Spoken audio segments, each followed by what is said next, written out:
Hello guys, welcome back to my YouTube channel. তো আজ হলো শ্রাবণ মাসের প্রথম সোমবার। তো আজও আমরা সবাই উপোস, কারণ আজ প্রথম সোমবার এবং আজ আমরা সবাই পুজো করব উপাস থেকে। আমি আর ভনু আর বাবা স্নান করে আগে দিয়ে এসেছিল।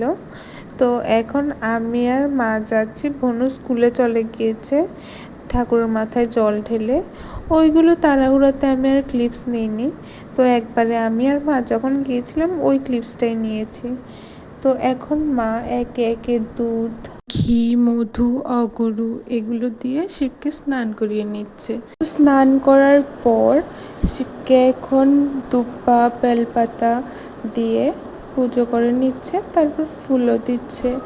আর এরপর একে একে যে ফলগুলো দেয় শিব ঠাকুরের গোটা ফল হিসেবে, ওইগুলো দিচ্ছে মা একে একে। এগুলোর উপর আবার একটা কয়েনও দিতে হয়।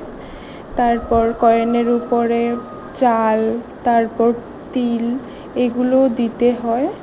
এটা দেওয়ার রুলসটা আমি জানি না, একবার জেনে তারপর তোমাদের বলবো। তো আমি তোমাদের আমাদের নন্দীবিন্দিকেও দেখিয়ে দিলাম। মা শিবের মাথায় জল ঢালতে ঢালতে আমি একটু নন্দীবিন্দিকে আদর করে দিলাম।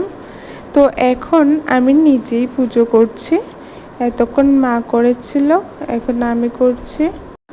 কিভাবে শিবের মাথায় জল ঢালতে হয় আর কোনটার পর কোনটা দিতে হয় আর কিভাবে দিতে হয় মা আমাকে একে একে বলে দিচ্ছিল, আর আমি সবগুলো করছি।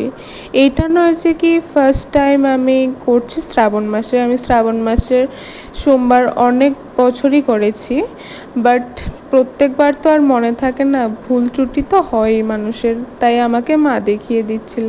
জানো, আমাদের এই শিব মন্দির আর কালী মন্দিরটা 2017-তে প্রতিষ্ঠা করা হয়েছিল নতুনভাবে।